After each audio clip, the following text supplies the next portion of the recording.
Bonjour, aujourd'hui nous allons parler d'une création de Todd McFarlane, mais pas Spawn, on va parler de Haunt. En fait, Todd McFarlane, tout le monde le connaît, hein. Moi j'ai ça, c'est plutôt cool. Alors ça c'est un hardcover, il est sorti en softcover, hein. Si vous aimez le style de McFarlane, vous pouvez y aller. C'est ce monsieur que vous avez là.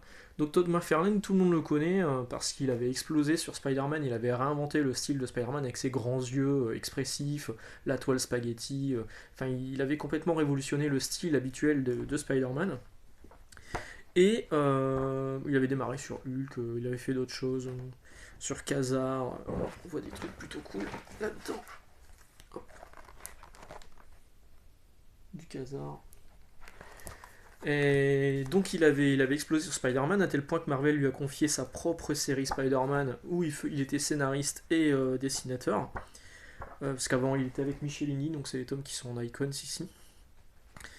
Et par la suite, il trouvait que les conditions n'étaient pas assez bonnes au niveau de la thune. On en a déjà parlé pour la création d'Image Comics. Et du coup, il a créé sa propre. Il est parti de chez Marvel. Il a monté Image Comics avec ses potes Jim Lee, Rob Liefeld, Jim Valentino, Rick Larsen. Je crois, j'en oublie un. Il y avait Portacio. Enfin, il y a pas mal de dessinateurs hein, qui ont créé Image Comics. Et du coup, lui a créé Spawn, le personnage de Spawn qui rappelle dans ses mouvements le personnage de Spider-Man, mais avec une cape à la Batman, une cape très, très évasée, qui vole dans tous les sens. Spawn, vous l'avez là. Voilà. Donc il a créé Spawn, ça a bien marché, il a dessiné les premiers numéros, moi j'étais plutôt content à l'époque. Je me souviens qu'à l'époque j'avais découvert un article dans Player One, c'était un magazine de jeux vidéo, où il parlait des séries Image qui venaient d'arriver aux États-Unis et il parlait de Spawn. J'avais qu'une hâte, c'était de les lire. Malheureusement, lire de la VO à l'époque, j'en lisais un petit peu, mais j'allais pas régulièrement sur l'île, donc chez mon revendeur habituel, parce que c'était un peu loin de chez moi. Donc je les ai loupés et c'est paru chez Semic. Donc du coup je les ai achetés chez Semic. Et encore aujourd'hui je continue à acheter les spawns qui sont édités chez Delcourt. Même si clairement je l'achète par complétisme parce qu'aujourd'hui au niveau du scénario, Todd McFarlane est un mauvais scénariste. Ça c'est sûr. Les épisodes de Spawn n'ont jamais été aussi bons que quand ils étaient scénarisés par quelqu'un d'autre. Et surtout Todd McFarlane au bout d'un moment il a arrêté de dessiner très rapidement d'ailleurs. Il a été remplacé par Greg Capullo ou Capullo, vous dites comme vous voulez. Le même dessinateur que Batman Metal et ou d'autres, Tony Daniel, etc. Kudransky, que j'aime pas du tout son style, mais bon voilà, il était là. Dwayne Turner, enfin pas mal de monde, et lui se contentait de faire l'ancrage. Donc en fait, Todd McFarlane il est devenu principalement encreur de sa propre série. C'est un peu dommage. Et du coup, en 2006, il y a eu la San Diego Comic Con.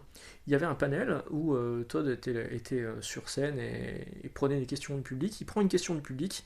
Un mec se lève et dit vous faites pas assez de comics à mon goût. Vous n'êtes pas assez. Vous avez créé Spawn et depuis, il n'y a plus de création. Todd McFarlane, c'est un peu dommage. Il s'avère que ce monsieur, en fait, Todd McFarlane ne le connaissait pas vraiment, mais c'était Robert Kirkman, le créateur de Walking Dead et de Invincible, Lise Invincible. Et du coup, ils se sont rencontrés, ils ont discuté, ils se sont mis d'accord pour créer une série ensemble. Une série, donc ça date de 2006, et en fait la série n'arrivera qu'en 2009 et en 2011 en librairie en France. Bon, il y aura une édition d'abord en kiosque dans les Chroniques de Spawn, avec la série Spawn à côté. Mais en version librairie, c'est 2011, chez Delcourt. Et cette série, c'est donc celle-ci, Hunt. Voilà. Alors, Todd McFarlane est co-scénariste avec Robert Kirkman, qui heureusement, à mon avis, Todd McFarlane il a juste donné les designs. Robert Kirkman il a fait le scénario et franchement c'est pas mauvais, c'est même plutôt bon. Au dessin, on a Greg Capullo, ou Capullo, encore une fois, qui lui ne fait que la mise en page. Et les finitions sont faites par Ryan Otley, donc le Ryan Otley de Invincible et de maintenant Amazing Spider-Man. D'ailleurs, cette couverture, vous voyez, elle est de Ryan Otley avec un ancrage de Todd McFarlane. Elle est franchement pas dégueulasse. Derrière, vous avez un vrai dessin de McFarlane. L'intérieur, franchement, c'est vraiment beau. Alors, l'histoire, c'est un agent secret qui meurt. Son frère, lui, est prêtre. Et le fantôme de cet agent secret va retrouver son frère. Et quand ils fusionnent tous les deux, ils deviennent ce personnage. Alors il y a plein d'histoires de trahison, de qui a tué l'agent secret. Euh, il y aura d'autres personnages qui vont arriver. Lady Spawn à un moment. Lady Spawn c'est débile. Franchement c'est cool. Ça fait effectivement, ça rappelle Spawn énormément. Là même ça rappelle Spider-Man sur les poses. Mais ouais, c'est vraiment plutôt bien. Donc il y a eu ce numéro 1 que vous avez là, ce numéro 2 ici. Donc là déjà Ryan Otley avait lâché l'affaire. C'était définitivement Greg Capullo qui faisait et la mise en page et le dessin. Ce qui est bien, hein. Ryan Otley, il faut dire il était très, très impliqué dans Invincible. Et les planches qu'il a livrées dans Invincible sont magnifiques, hein. Et donc du coup on se récupère que Greg Capullo dans un style qui est très très proche de ce qu'il faisait sur le Spawn, parce que lui vraiment il a explosé sur Spawn. Et voilà, donc ça c'est pour le tome 2. Vous voyez que rien du tout en fait, parce que McFarlane il est toujours au scénario. Donc McFarlane, Capullo, Kirkman, ça continue dans ce tome 3, et ce sera la fin de cette équipe créative. Kirkman aura livré donc 18 numéros, je dis ça, c'est ça, ouais, 18 numéros, qui sont vraiment bien. Si vous trouvez les 3 premiers tomes de Haunt, vous pouvez y aller, c'est vraiment une bonne histoire, ça finit un peu ça se termine avec juste une dernière page qui pose un cliffhanger, mais juste une dernière page, quoi. Si vous zappez cette dernière page, à la limite, ça peut se comprendre sur juste les 3 volumes. Parce qu'après, en fait, la série a été confiée à Joe Casey et Nathan Fox, et c'est nul, c'est nul. Ils ont pas du tout suivi ce qui était l'histoire principale. Ils sont partis sur un délire. Euh, un démon insecte, je sais pas, enfin c'était nul, nul, nul. En plus au dessin c'était Nathan Fox. Alors Nathan Fox, vous le connaissez sur Weatherman, que vous avez là. Ça c'est plutôt bien, mais là-dessus, bon, son style il était pas complètement fini, on va dire. Et puis ça correspond pas à l'ambiance, quoi. C'est un peu dommage. Donc là ça c'est nul, ce tome 4 est mauvais, il ne faut pas l'acheter, malheureusement. Et ça se termine sur ce tome 5. Donc la série On se terminant au numéro 28.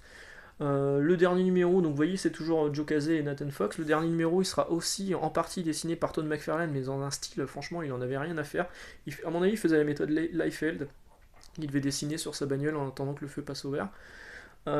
Et un certain Kyle Stram, que je connaissais pas du tout et qui, franchement, restera pas dans les mémoire. Donc la série se termine sur une dernière planche, laissant entendre qu'il va y avoir une réapparition par la suite. Et tout en bas, c'est écrit Haunt reviendra dans les pages de Spawn, la saga infernale. Donc ça, c'est la version du cours.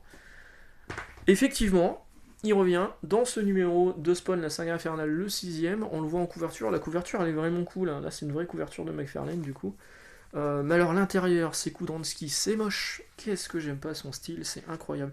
On dirait que le mec, il prend une photo, il prend du papier calque et il copie, quoi. C'est moche. Donc, du coup, effectivement, Hunt, il apparaît là. Il ne sert strictement à rien dans l'histoire. Il est là, il est pas là, c'est la même chose. Il ne réapparaîtra plus après, du tout. Donc le personnage est complètement perdu dans les limbes. Et ça fait partie de ces gros gâchis de personnages de Todd McFarlane. Alors je pense que Kirkman, il a vu le vent tourner, il s'est dit ouais, on voit qu'il n'est pas impliqué, je vais laisser tomber, il a arrêté. Du coup, Todd McFarlane a embauché Joe Casey et Nathan Fox pour continuer la série, mais ça n'a pas pris. Il a voulu réutiliser le personnage, ça n'a pas. Enfin, il l'a mal utilisé, c'est quand même malheureux. Et donc, il y avait d'autres choses aussi qui ont merdé à cause de Todd McFarlane, parce que il y avait Imagine United, qui était une histoire de relance. Pareil, je crois que c'était Kirkman qui scénarisait. Tous les personnages iconiques de Image Comics de l'époque se réunissaient dans une espèce de gros crossover, c'était une mini-série. Et il y avait un nouveau personnage qui était designé par Wes Portacchio qui devait arriver. Alors c'est dommage, je l'ai pas là, je crois qu'il est chez mes parents, mais je les ai, hein, ces numéros. Et la série a pris énormément, énormément de retard parce que le principe c'était que chaque personnage était dessiné par son créateur. Donc du coup les planches, vous aviez des styles un peu différents sur les planches, c'était particulier, mais moi je trouvais ça vraiment cool. Et évidemment ça a pris énormément de retard parce que McFarlane livrait pas ses planches en temps et en heure, et au bout d'un moment, la série n'a pas connu de fin parce que McFarlane a laissé tomber. Voilà, c'est un peu dommage, c'est une connerie. Voilà, je vais arrêter pour Hunt. Encore une fois, si vous tombez sur les 3 premiers numéros, vous pouvez y aller. Franchement, c'est vraiment très bien. Les 2 derniers, vous pouvez les zapper. Et puis, qu'est-ce que j'avais rajouté? Rien du tout, je crois. Non, j'en ai terminé là. On se retrouve bientôt. Demain, donc demain nous serons dimanche, ce sera donc du stuff. Je pense que je vais parler enfin des shmups sur Switch qui me plaisent. Depuis le temps que j'annonce que je vais parler de ça. Et puis lundi sera une autre semaine qui va démarrer pour l'univers du comics qui m'entoure et qui vous passionne, à en croire les retours que j'ai sur les commentaires. Merci encore une fois d'être indulgent avec moi. Merci pour les. Je viens de dépasser les 400 abonnés, je suis content. C'est cool. Et puis on se retrouve donc au plus tard lundi pour ceux qui aiment le comics et demain pour ceux qui m'aiment moi. Ciao.